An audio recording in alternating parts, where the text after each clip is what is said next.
இல்லை, இந்த குற்றச்சாட்டு உண்மையில் இருக்கிறது தானே, பப்ளிக் டொமைனில் இருக்கிறத தானே அவங்க சொல்லிருக்கிறாங்க. அதாவது பப்ளிக் டொமைனில் இல்லாமல் நம்ம வந்து ஒரு கற்பனையான குற்றச்சாட்டு, ஒரு போலி பிம்பத்தை உருவாக்கணும்னு சொன்னால் அதை நீங்கள் வந்து அப்ஜெக்ட் பண்ண முடியும். என்னை பொறுத்த வரைக்கும் இது வந்து ஒரு காப்பி பேஸ்ட் ப்ராப்ளமாக இருக்கலாம், அல்லது ஒரு அது என்ன சொல்கிறது இதுவாக இருக்கலாம். அது என்ன ஒரு அந்த பிரிண்டர்ஸ் டெவில் அப்படிங்கிறவங்கலாம் சொல்லுவாங்க இல்லையா. பிரிண்டர்ஸ் டெவில் சொன்னாலும் ஒன்றும் இல்லை, அதாவது ஒரு தவறான ஒரு வார்த்தை, ஒரு எழுத்து பிழை கூட இருக்கலாம். It can even B A human error. இல்லை சார், அது பாட புத்தகம். அதில் வந்து எப்படி சார் ஹியூமன் எரர்? அதை சொல்ல வரேன். அவர் என்ன சொல்கிறாரு, சீஃப் ஜஸ்டிஸ் ஆஃப் இந்தியா என்ன சொல்கிறாரு, இது வந்து வேண்டுமென்றே திணிக்கப்பட்டது போல தெரிகிறது அப்படிங்கிறதான் சொல்கிறாரு.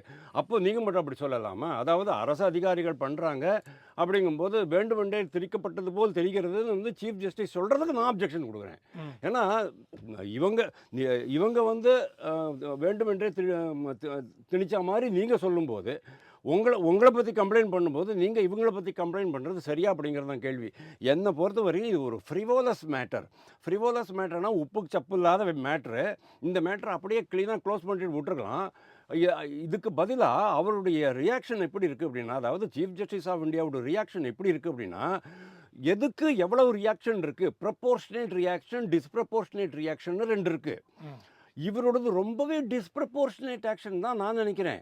ஏன்னா அவ்வளோ பெரிய சீரியஸ் மேட்டர் கிடையாது, பொது வெளியில் இருக்கிறத தான் அவங்க சொல்லிருக்கிறாங்க.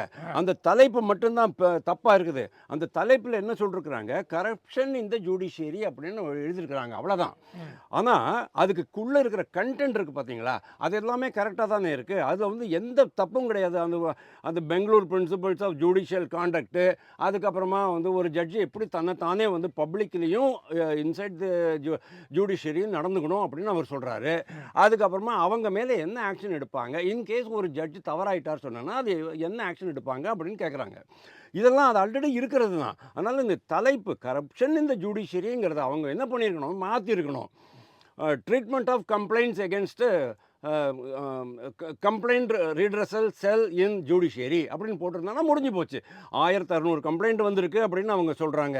அதுவும் கரெக்டு தானே, there is nothing wrong in the content. ஆனால் அந்த தலைப்பு மட்டும் தப்பாக போட்டிருக்கிறாங்க. இப்போது நான் என்ன சொல்கிறேன், சிம்பிள் சார். இதை சார் சொன்ன மாதிரி ஒரு அறிமுக கல்வி சார், 8ஆம் கிளாஸ் பையனுக்கு எவ்வளோ சார் மண்டல ஏறும்? அவங்ககிட்ட போயிட்டு ஜெயகிருஷ்ணன் கெட்டவர் அப்படின்னு நான் சொன்னேன்னா அவனுக்கு மைண்டில் ஏறிடும். அந்த மாதிரி அவங்க சொல்லலை.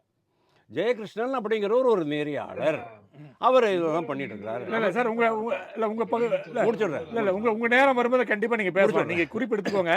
உங்கள் நேரம் வரும்போது கண்டிப்பாக அது பதிலளிக்கலாம். சொல்லுங்கள் சார். அப்படின்னு நம்ம ஜென்ரலாக அவங்க சொல்லணும்.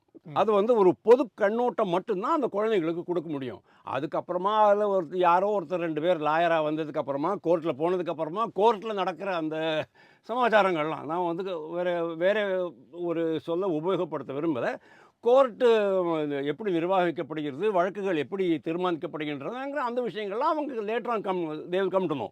ஆனால் ஒரு சின்ன ஒரு தலைப்பில் தவறாக இருக்கிறதுக்கு மட்டுமே நீங்கள் வந்து இந்த பிரபஞ்சம் இந்த மண்ணில் அப்படின்றாரு, I will not allow anybody on the earth to malign the integrity of judiciary அப்படின்னு சொன்னால் அந்த அளவுக்குலாம் ஒன்றுமே ஆகலையே. அப்படி நீங்கள் பார்த்தீங்கன்னு சொன்னால் ஹைகோர்ட்டு ஜட்ஜ்மெண்ட்டு, ஹைகோர்ட்டில் 2 ஜட்ஜு கொடுக்குற மேட்ரை கூட இவங்க என்ன பண்ணுறாங்க, திருப்பி விட்டுடுறாங்க. ஹைகோர்ட்டு ஜட்ஜஸ்க்கு மேலே இவங்க பயங்கரமான ஸ்ட்ரிக்சர்ஸ் எல்லாம் போடுறாங்க. அப்போ அது வந்து ஒரு அவமானகரமானதாக இல்லையா? அப்போ வந்து ஹைகோர்ட்டினுடைய அந்த இன்டெகிரிட்டி, ஹானஸ்டி, அவங்களுடைய அந்த கேப்பபிலிட்டி இதெல்லாம் வந்து டவுட் பண்ணுற மாதிரி இல்லையா? அதாவது நான் என்ன சொல்ல வரேன், நீதித்துறை நியாயமாக செயல்பட